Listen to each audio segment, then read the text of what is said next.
Hey folks, Kilt-Man here. Kilt-Man at your services. How are you all? Hope you're all doing very, very well. Now, there's a new film which has cropped up on my Hollywood horizon, and it may sound very familiar in its synopsis and premise to us all.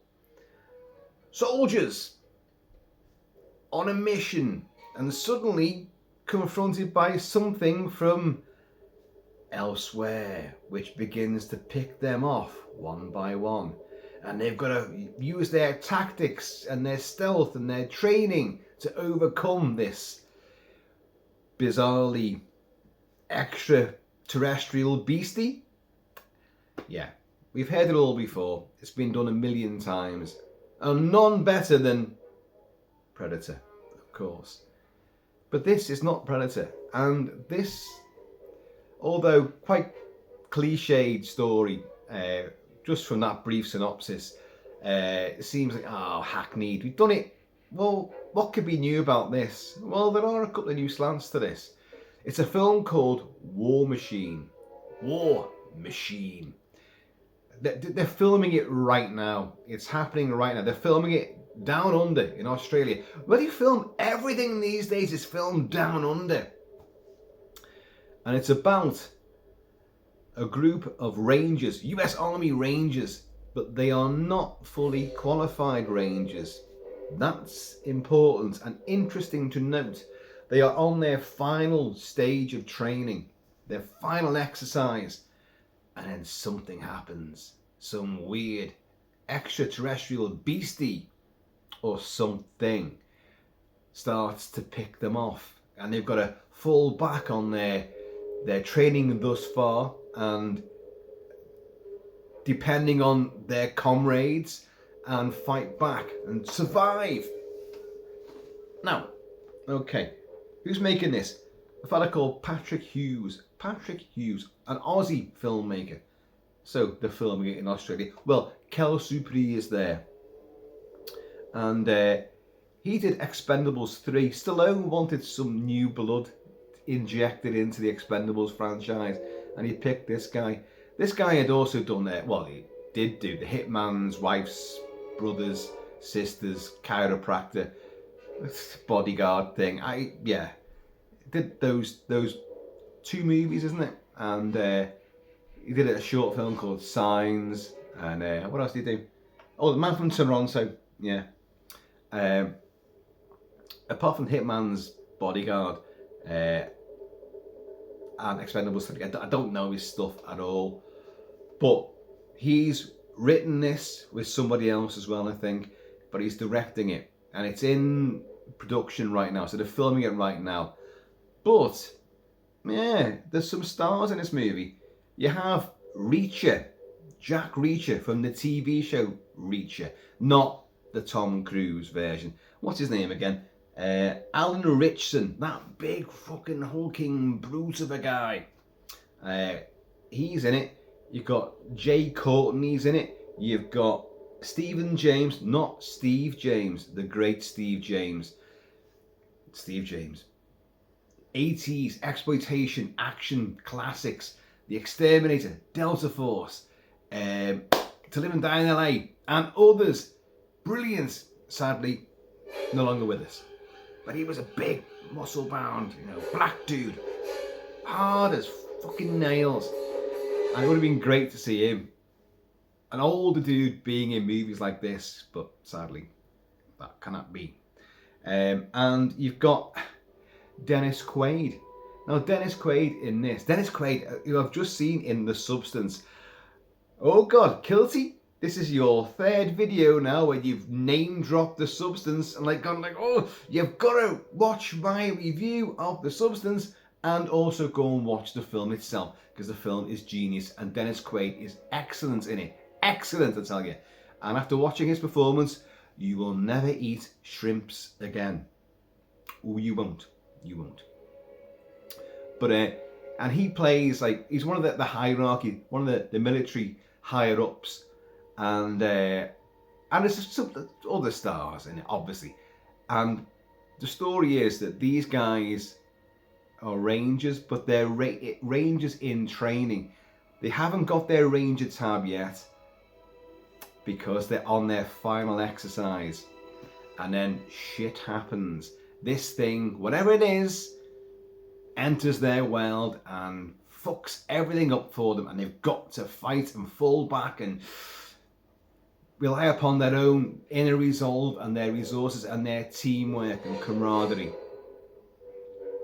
It's Predator, it is. But it's different because these guys, they are obviously, they're soldiers, but if you're going for the Rangers, if they're going to do this accurately, they've got to have served a bit of time in the military, and then they go for Ranger orientation and selection, and then passing Ranger school. Now, American Special Forces always seem to, Rangers do it as well, but not to the same degree, but they have their final stage as a real world scenario. Like Special Forces, Green Berets, have this thing called Operation Robin Sage, which is where it's a real-time, real-world event lasting for 2 weeks. They do it 4 times a year, and they do it all around the environs of Fort Bragg, North Carolina, and local law enforcement are involved in it. Volunteers from the citizenry are involved in it, and other soldiers from Fort Bragg and its environs are there. And what these guys do, it's counter-revolutionary warfare, it's guerrilla warfare. I think it's Pineland or Pine Fields, they call this fictitious area. It can take place in various counties in North Carolina. But the idea is that the teams go in there and they've got to win hearts and minds of the local population. The scenario is you're in a foreign country and you've got to help the indigenous population form a guerrilla militia to fight back against an enemy oppressor. And it involves politics and hearts and minds, medical stuff, stealth, cunning, ambushes, everything. And that's Special Forces, that's Green Berets that do that. And Americans do this quite a bit. Counter-revolutionary warfare. It's a huge aspect of what they do in their scope of endeavours. The Rangers, to my knowledge, don't do that. The Rangers do, their final ops it's called Operation Florida, and it's all amphibious stuff. It's all dawn raids from sea, from the air, but everything it's water based, hence Florida. And there's no mention of counter-revolutionary warfare, although that would be interesting to do that, to have the whole thing set in a US environment where local law enforcement could be on your side. You've got to get them on your side. A lot of play acting takes place, and there's been killings as well. One deputy didn't realise, he hadn't been told that these soldiers were doing this operation, and they tried to attack him and then get away, and he shot and killed one of them and wounded the other one seriously. And Green Berets, Fort Bragg filed a lawsuit against the sheriff's police station and won damages, of course. But what a bizarre scenario. But I think that would be interesting if these guys were on American home turf, and you can't trust that person, you can't trust that person. We've got people who are on the underground, sort of the resistance, because that's what they're trying to do, form a resistance in Robin Sage operation.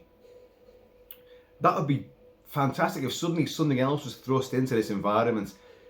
Who can you trust? And you've got mainly humans, civilians and law enforcement and other army personnel suddenly wrapped up in this, but our core contingent of trainees on the cusp of becoming, the best of the best and all this, suddenly have to dig deep and find their inner resolve and fight back. But they're not Green Berets. They're Rangers. Rangers are special forces, by the way. They are. And but as I say, their final leg of training is amphibious stuff. It's rigid raiders and submarine stuff, jumping into water, scaling cliffs and beach assaults. It's all water, rivers and riverines. It's all based around water. So I wonder if that is what they're going to do with this, because there's no other details. There really isn't. They're on their last leg of training, and this thing is thrust against them. War machine. Machine. Okay, the armed forces like to think themselves as a machine. We're all part of the same machine. All the cogs and wheels have to fit together and turn correctly. If the machine breaks down, we break down. I ain't gonna let that happen, because that's Tom Berenger from Platoon. But it is like the military's likened to a machine, a precision-built instrument. Doesn't work out that way in real life, but that's the way it goes. But I think there's something different here. I don't think it's an alien war machine. I think what's going to be pitted against these guys is going to be a Terminator, an android, some kind of synthetic creature which has been built by the US government. I'm saying it right here, right now. I think the extraterrestrial angle, the otherworldly, the intergalactic angle is actually a deception. That's what I reckon. And as part of their training, they're not being trained. This thing is being trained. So you like to see Dennis Quaid playing a colonel, a major, or whatever the hell he is, but he's a higher up. He'll know. And it's like, no, these guys are expendable. We want to see what this thing can do. They're testing out one of their new weaponized machines. I'm saying that here, I'm saying it right now, and I could well be wrong. I probably will be. But I love the idea of this. And I think what I like about it is the fact that these guys are not like in Predator.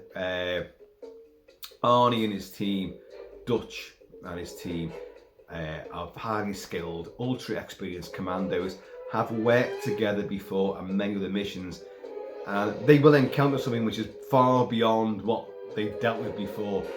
And by and large, they're all going to come a cropper.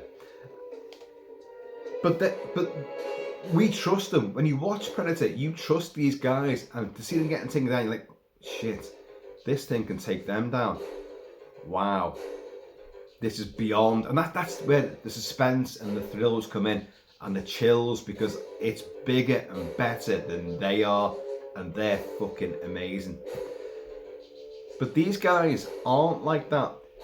They may well be experienced soldiers, but they're going through Ranger School, so to become even better and get their Ranger tab. And by the way, when you go to the Rangers and get your Ranger tab, doesn't mean that you go into the Rangers. You can have a Ranger tab in other military wings of the US military, but it means you're a leader of men. You can command. You've got this elite training behind you, so it elevates you.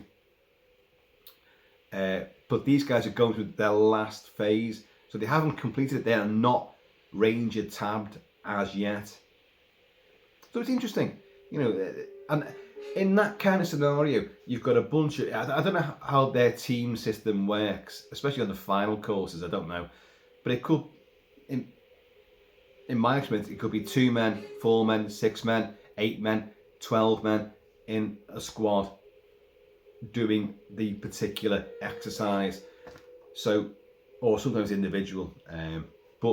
So I think it's going to be like maybe 6 to 8 men are going to be involved in this. And then you're going to get like rivalry when the shit begins to happen and they encounter something beyond, hang on, this is not part of our training parameters. and they're trying to get in touch with the head shed, and maybe something they're not getting through, and they've got to try and work out what's happening literally on the ground without any backup. You're going to get people like, yeah, you're squad commander, you're team leader, but I think I can do it better than you. You're going to get that sort of rivalry, which will bring a whole new dynamic to the cliched, stereotypical mix of the hard-nosed platoon stuck in the shit. I think this could work. I'm actually quite intrigued by this. I know a lot of people are going to go like, oh, well, it's just Predator again. But I think there's something else in the works here. They're using the Predator scenario, which we all know and love. And it's an addictive scenario. You just, how can it fail? There's shitty versions, obviously, but the 10 little Indians being picked off one by one by something other. It's a genius formula which never really fails. We're all hooked by it. But the different thing here is that these guys perhaps aren't quite as savvy as you like to think they are. I'm intrigued, folks. I'm intrigued. So it's directed and written by Patrick Hughes. Oh, I should have said it's going to Netflix. It's a Netflix movie. War Machine.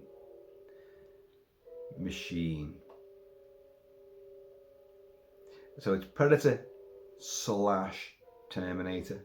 I don't know. I am now putting it out there that, because there's no other details on this, that it's not them being trained. They're expendable. Hey, and this guy did Expendables 3. Maybe that gave him the idea. They're expendable. They mean nothing. So, look, we don't care about them. Let's see what our new war machine can do in an active war environment. So you've got dog soldiers as well. An active training mission up in the Highlands of Scotland, and suddenly they're armed with the blanks, but they encounter all the special forces who've been like decimated, and like, right, this is now a real live scenario. Anything you see now, fucking take it down. It's that sort of thing. So they're gonna have to like use their wits to combat whatever's out there, which is coming for them. But the military is testing this thing, I think, this war machine. And it could look like anything, I suppose. It could be, I mean, there's always a Hunter, the Rambo offshoot, which is meant to be Rambo taking on a military created hybrid, which looks like a werewolf basically, up in the wilds of Canada. And it takes out all the special forces that sent after it, and they send in Rambo to go and take it down. That was the big idea. That was going to happen. It's based on a book. It could still be made, but maybe not as a Rambo vehicle. In fact, it probably wouldn't be now. But it sounds kind of similar to that in many ways. You've got this team out there who are hunted and got to confront this thing, which is not in the training resume. I mean, it could be doing escape and evasion. It could be a survival training exercise. It could be anything at all.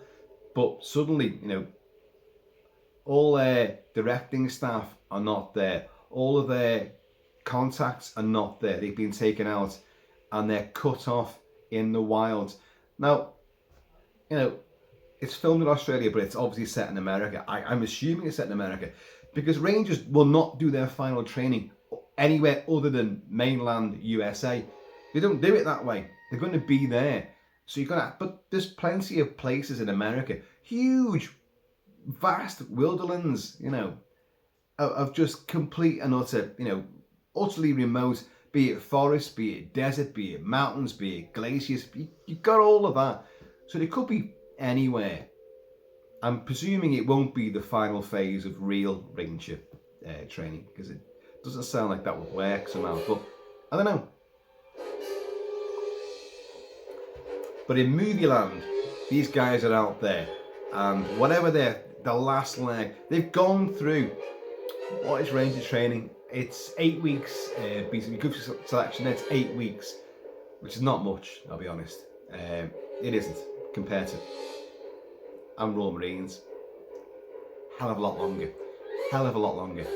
And then you go up to specialised training, but you get your Ranger tab by going through this entire course, and then specialised stuff afterwards. But for whatever regiment you're going to, battalion you're going to.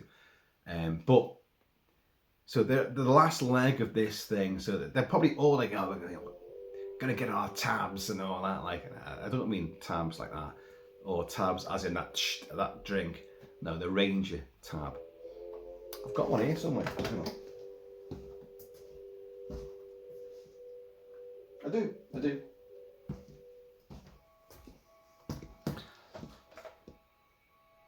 Hunter-killer team. Now, what those guys were doing in Vietnam, they were isolating and eliminating targets. They were assassins, basically. And I think that unit, F Troop, still exists in a different format now. But anyway, that's Rangers for you.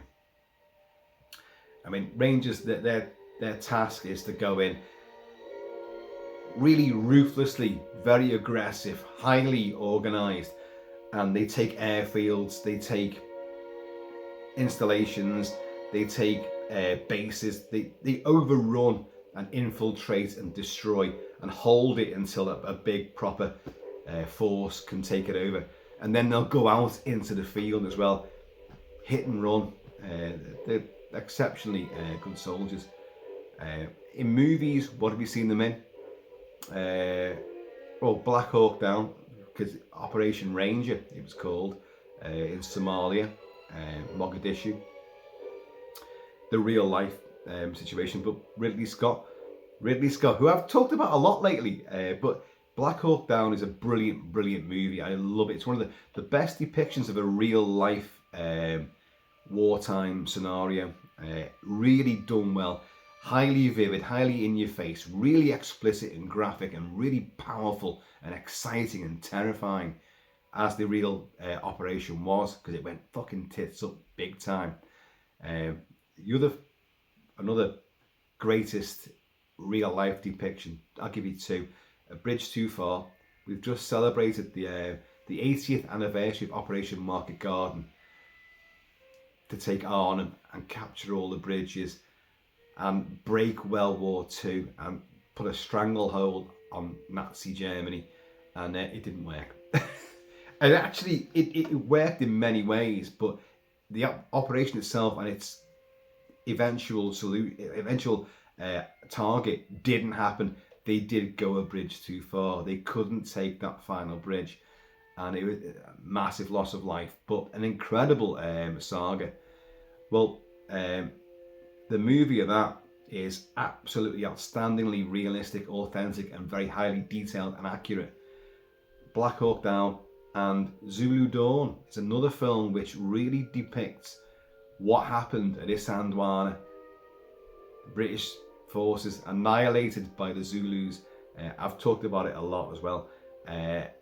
Very accurate, with some poetic license, but it does depict the battle itself in a highly authentic, very faithful recreation of what would have happened. So, you've got films like that which are really, really accurately great. But this is an action movie, an action horror, sci-fi thriller, and I'm putting my money on it being man-made. It's a weapon that the military have built and created. And they're not testing these guys. No, they're just expendable. Just send them in. It's their final training mission. Doesn't matter. I want to see what this thing can do. Let's see what War Machine can do. Well, we'll see. We'll see, won't we? But you got Alan Ritchson. Fucking big bastard. Big fucking, oh my God. So he's going to be the squad leader, I'm presuming. Who else you got? Well, Jai Courtney, Stephen James, and I did not write down anyone else's names. But there's going to be a good squad of these guys. And they're going to start dropping. Something's going to take them down. But are they going to be in a place where they are cut off? So they're in the wilds. They're in the, the hills, redneck county, moonshiners and stuff like that. And, maybe a farmstead, a ranch here, there, someone playing a banjo, maybe. It's not going to be in a city, that's for certain. So I don't know if it's going to be just this team and their communication with the head shed, and gradually it's going to, unravel that the head shed are behind the whole thing and you've been set up. It's all bullshit, all of it. You dropped the 6 of us in a meat grinder. You pressed about the cover story. I knew I couldn't get any in with that one. I hope it does deviate from the Predator time-honoured scenario and does give us something different. I think it probably will. The very fact that the scenario is just, you think that's just Predator. But the title War Machine really, for me, is telling me there's something else involved here, and it's not what you think. I know they're saying it's another wildly, intergalactic. I'm throwing the word intergalactic in there. I don't think they said that, but otherworldly, something from beyond. But I think War Machine, it's either a robot from outer space or it's a man-made thing being tested. My money's on it being tested, man-made, and the crew are expendable. But anyway, let me know what you think. War Machine. It's coming out. Well, I don't know when it's coming out. They haven't made it yet, so getting ahead of myself there, aren't I? It's filming right now.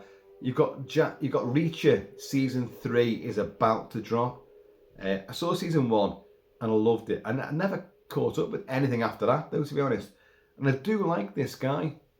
A lot of people on certain forums like, he should be the new Conan. No, he shouldn't.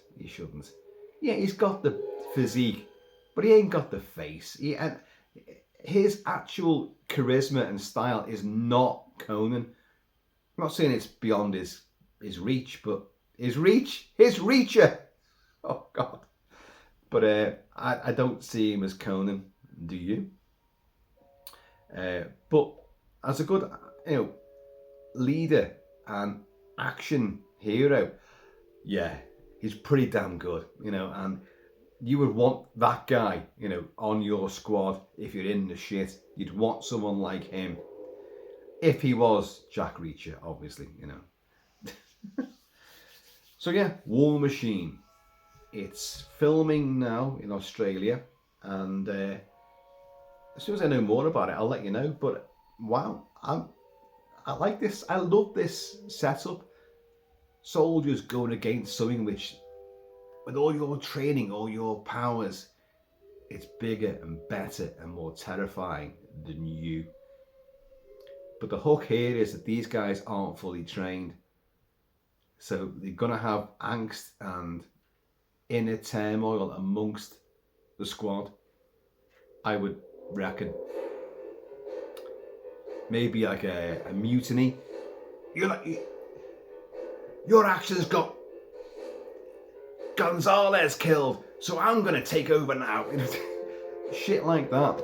And you could have a whole Frank Grillo thing, like with The Grey, with Liam Neeson. Frank Grillo is a badass bastard who hates our hero Liam Neeson for a while, and then sees the error of his ways and becomes a lovely, lovely guy. I've talked about this quite a bit. I love the film The Grey. I need to do a proper review of it. Joe Carnahan's The Grey, which is outstanding.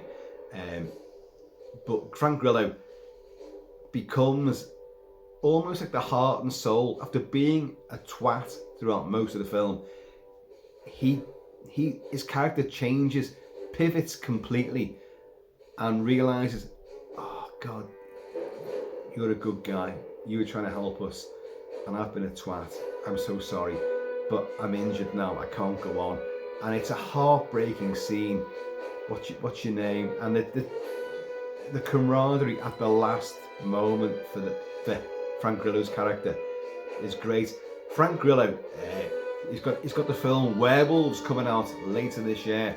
Werewolves, the supermoon has turned almost the entire population of the world into werewolves and destroyed billions of people in so doing.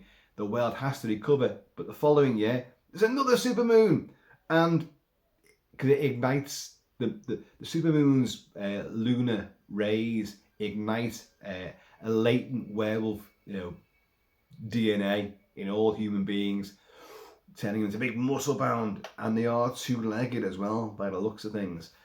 And you got Frank Grillo trying to fight back against these on the night of the second supermoon. But I'd love to see him in a film like this, because he can bulk up, he looks hard, and he's an older guy as well. He's rugged. He's in the Purge movies, which I'm not a fan of, if I'm honest, but he's great regardless. So I'd love to see him in the likes of this.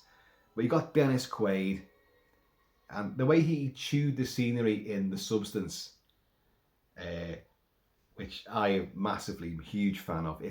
It's one of the two films of the year for me so far. Furiosa being the first and foremost, but The Substance is right there. Furiosa, The Substance, right there. Modern masterpiece, modern classic. And Dennis Quaid plays this slimy, horrible, smarmy, sleazy bastard of a TV studio exec called Harvey. Harvey. Coincidence? Methinks not. But he's so in your face and so OTT. He's brilliant in it. I've always loved Dennis Quaid. Dreamscape? That's the cues for you. The Quaid and Dreamscape. Jaws 3. He's still good in it. He's still good in that. Enemy Mine. He's great in that as well. And Wyatt Earp. He's a brilliant actor. And then suddenly he kind of dropped off the scene. And then I hadn't seen him in anything at all for a long time until The Substance. And now he's got this as well. So come on now. Isn't he in Midway as well? The Roland Emmerich green screen travesty. Isn't he in that as well? I'm sure he is. And I mentioned Roland Emmerich as well recently, because that guy wants to get off the ground his own version of Lawrence of Arabia. I talked about that in the previous video and how it shouldn't happen. But certainly not with Roland Emmerich, writing and directing it. God, no. Unless Dennis Quaid was playing British Lieutenant T.E. Lawrence. That'd be quite exciting, to be honest. Bit older than the real Lawrence, but So anyway, War Machine. Let me know what you think. They're not Green Berets, they're Rangers. That's interesting. Oh, look, I was saying before about films with Rangers in. Black Hawk Down and Con Air. Con Air. Oh shit, what's his name? Nick Cage with, oh God, if I took that hair down completely and just kept that, that's the hairdo he's got. Why didn't you put the bunny back in the box? Yeah. Con Air. Everyone loves Con Air. That was a Bruckheimer movie, wasn't it? And great cast in it as well. Some great one-liners. But the action was 18. It was the TV show, the 18. That big thing where they're all set up in all the vehicles, and there's tons of gunfire. But no one's getting hit by any bullet. There's no fucking bullets. You've got the hand hanging there in the handcuff in the plane when it crashes. There's some action, but it's nowhere near as nasty. It ain't like Die Hard and Die Hard 2. It's or Lethal Weapon. There's no real violence in it, and I always thought that was a big bad mistake. But what was his name? What was Nick Cage's name in Con Air? Cameron Poe. Cameron Poe. And he's been banged up because at a big party with his bed, some guy makes a move on the bed and he does some kind of, I can't remember now. Does he put his nose through his brain or something like that? Uses some of his ranger skills and gets sent down for it. But he's a hero at the same time. And they saw the end in Las Vegas, don't they? But Con Air is a film everyone goes, oh, I love. It's one of my favourite action movies of the 90s. Con Air is fantastic. For me, The Rock. Oh, there's Rangers in The Rock as well. They're the two guys that join Ed Harris's team. They're Rangers at the end of it, and they're the nastier ones. So Rangers have been in a lot of movies as well, but I'm intrigued by this. I think I'd love it to be set during the actual final program that they do, which for the Rangers is a kind of escape and evasion survival situation, but it mainly focused on the amphibious situations. So, oh, by the way, most of our, SAS, SBS, we always use, it's an escape and evasion and a survival exercise, pushing you to the absolute limits. You're starved, you're frozen, you're soaked through, you're lost, you're completely dehydrated, you're all over the show, but you've still got to maintain this and escape and evade and meet checkpoints and get back in time. And it's an alarming scenario. But as I say, this sounds intriguing. I want to see where it goes. My tea has gone cold. Yeah, it definitely has. Cheers, y'all.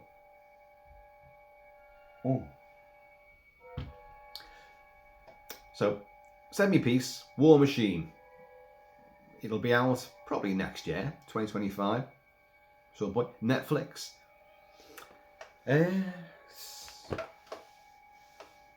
Jai Courtney. Alan Ritchson. So you're going to get a big you're going to have him stripped off to a vest or his top is off, going against whatever the war machine is. I'm going to say it again. I reckon it's a setup.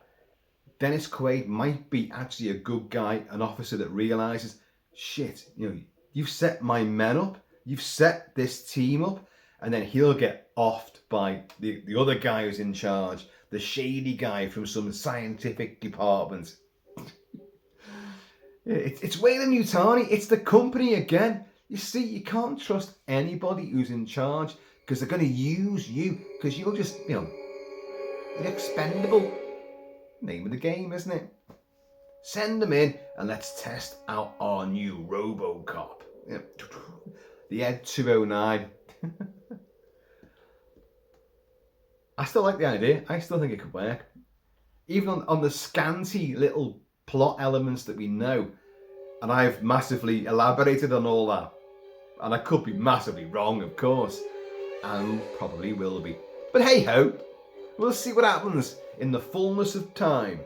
So folks, I have been and always shall be Kilt-Man. So in the meantime, in this ever, what is the war machine in between time? Please keep it kilted, keep it Celtic. And I'm going to see you all.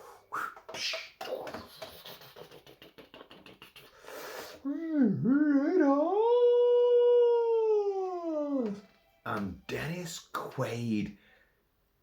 That sealed the deal anyway. Dennis Quaid, he's in an action, horror, sci-fi, bloody blockbuster on Netflix. I'm in.